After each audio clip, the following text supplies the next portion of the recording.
Début de l'émission, à quel point la santé et l'économie sont liées.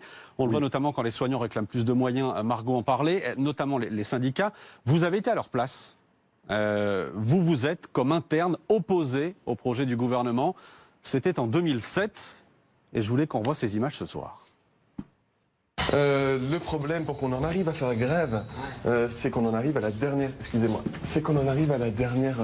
solution possible, puisque toutes les tentatives pour essayer de négocier directement avec le ministère se sont révélées totalement inefficaces.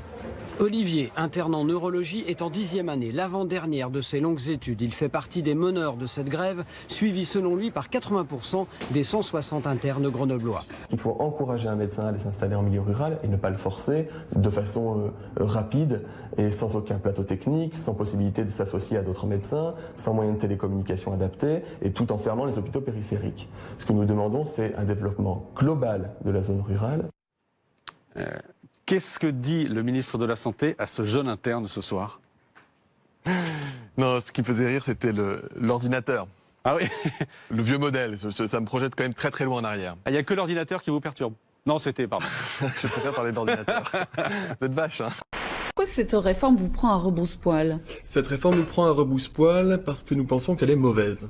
Elle est mauvaise pour plusieurs points. Je commencerai par dire qu'elle a été appliquée dans certains pays européens, des pays voisins comme l'Allemagne, la Suisse, mais des pays un petit peu plus loin comme le Québec, et que cela s'est soldé par une diminution de l'accès aux soins, une diminution de la qualité des soins, tout en ne résolvant pas le problème de la démographie médicale. Point encore plus important, c'est à l'origine d'une brèche qui peut conduire à une médecine à deux vitesses. Vous dites aussi que vous vous battez pour les patients, c'est pas juste un mouvement pour vous, c'est l'accès aux soins et le patient lui-même. Oui, tout à fait. Le patient est au centre de notre préoccupation actuelle.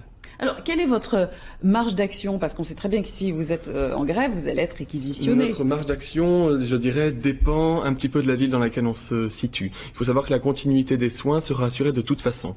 La direction de l'hôpital peut assigner des médecins seniors, voire des internes